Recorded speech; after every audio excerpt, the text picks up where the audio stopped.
Halo semua, ketemu lagi kita di channel Top 5 Merdeka. The Association of Southeast Asian Nations, disingkat ASEAN, atau dalam bahasa Indonya Perhimpunan Bangsa-Bangsa Asia Tenggara, merupakan sebuah organisasi geopolitik, ekonomi, keamanan, militer, pendidikan, dan sosial budaya antar pemerintah regional yang terdiri dari 10 negara di Asia Tenggara.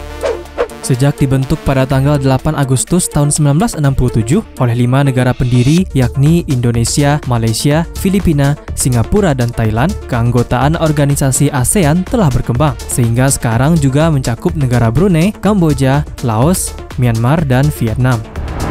Nah, sekarang apa jadinya jika setiap negara ASEAN yang 10 itu bersatu nih hari ini untuk membentuk United ASEAN Superstate atau negara super ASEAN bersatu?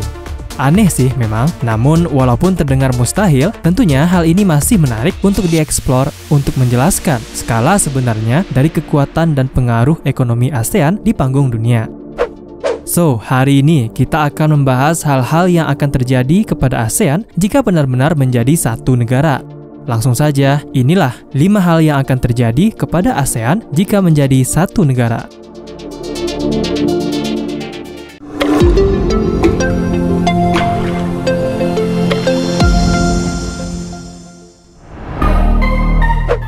Satu, negara terbesar ke-7 di dunia. Jika ASEAN bersatu menjadi sebuah negara, maka salah satu perubahan yang sangat terlihat adalah luas wilayah. Hal ini tentu saja didukung oleh beberapa negara ASEAN yang memang dari sananya sudah memiliki wilayah yang luas. Sebut saja Indonesia yang memiliki luas wilayah sekitar 1,9 juta kilometer persegi, atau negara Myanmar yang memiliki luas wilayah sekitar 670.000 kilometer persegi. Maka, jika diakumulasikan, ASEAN yang terdiri dari 10 negara memiliki luas wilayah kurang lebih 4.486.960 km persegi, sekitar 10% dari total luas benua Asia atau 3% dari total luas daratan bumi. Sehingga, jika dibandingkan dengan negara lain di dunia, ASEAN akan menjadi negara terbesar ke-7 di dunia berdasarkan luas wilayah, setelah Rusia, Kanada, China, Amerika, Brazil, dan Australia.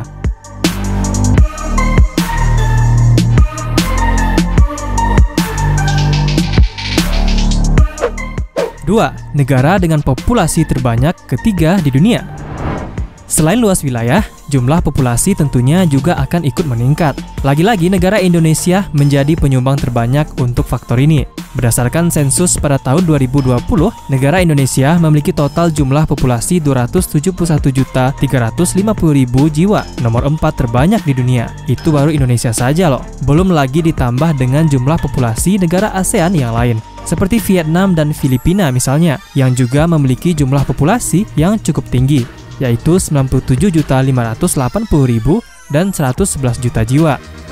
Jika populasi ke-10 negara anggota ASEAN digabungkan, maka akan menghasilkan sekitar 663 juta jiwa atau sekitar 8,8% dari populasi dunia. Nah, jika ASEAN jadi satu negara, maka ASEAN akan memiliki populasi terbesar ketiga di dunia di belakang Cina yang memiliki total populasi 1,4 miliar dan India dengan populasi 1,38 miliar.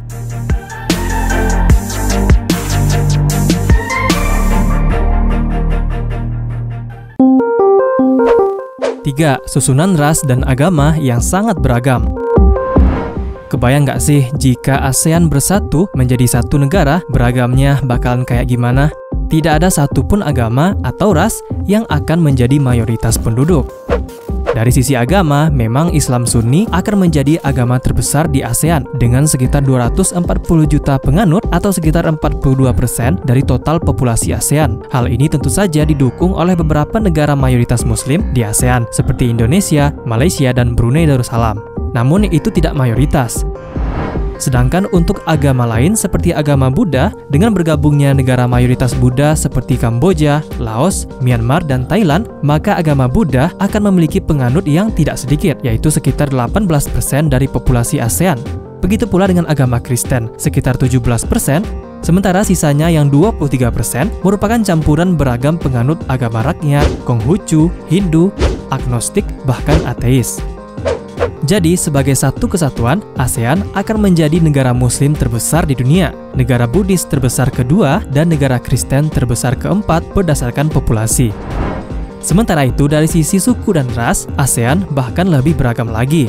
Kelompok etnis terbesar tentu saja adalah Jawa dengan populasi sekitar 100 juta atau 16% dari total populasi ASEAN. Kemudian diikuti oleh ras Viet 75 juta jiwa atau sekitar 12%, suku Thailand 51 juta jiwa atau sekitar 8%, Sunda 39 juta jiwa atau 6%, ras Cina 33 juta jiwa atau 5%, Bamars 30 juta jiwa atau 4,8%, dan Melayu sekitar 28 juta jiwa atau 4,5%.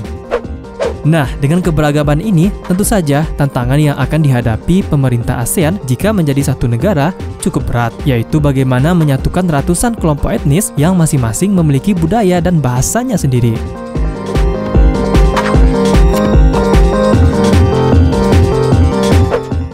4. Ekonomi terbesar ke-6 di dunia. Negara super ASEAN yang bersatu akan memiliki GDP atau produk domestik bruto nominal gabungan lebih dari 3,1 triliun US dollar. Bagaimana tidak, Indonesia sendiri saja sudah memiliki nominal GDP sekitar 1 triliun lebih US dollar pada tahun 2020. Belum lagi Malaysia, Thailand, Filipina, dan Singapura yang juga memiliki nominal GDP yang cukup tinggi. Jadi, sebagai satu kesatuan, hal ini akan menempatkan negara ASEAN sebagai ekonomi terbesar ke-6 di dunia berdasarkan GDP, di belakang Amerika Serikat, Cina, Jepang, Jerman, dan Inggris. Bahkan, hal ini juga dapat diproyeksikan untuk ASEAN sebagai ekonomi terbesar keempat pada tahun 2050. Namun, tak hanya itu, dari sisi tenaga kerja, ekonomi ASEAN juga akan memiliki angkatan kerja terbesar ketiga di dunia, di belakang Cina dan India. Ya, ini jika ASEAN benar-benar menjadi satu negara ya. Sebelum kita lanjut ke nomor 5, pastikan dulu kamu tekan tombol merah subscribe di bawah dan juga lonceng notifikasinya supaya kamu tidak ketinggalan kalau ada video baru dari channel ini. 5. Militer terbesar kedua di dunia. Bukan yang terkuat ya, tapi yang terbesar. Dengan sekitar 2.100.000 personel aktif, ASEAN jika bersatu akan memiliki militer terbesar kedua di dunia berdasarkan jumlah personel aktif di belakang Cina yang memiliki 2.185.000 personel tentara aktif.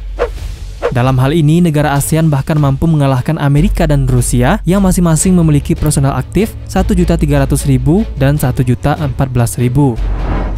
Sementara, untuk anggaran pengeluaran militer, berdasarkan data yang dikeluarkan oleh Institut Penelitian Perdamaian Internasional Stockholm, disingkat SIPRI, tahun 2020, ASEAN memiliki pengeluaran militer gabungan sebesar 45, miliar US dollar. Dengan begitu, ASEAN akan memiliki anggaran militer terbesar ke-11 di dunia, di belakang Korea Selatan yang memiliki nominal pengeluaran militer sebesar 45,7 miliar US dollar.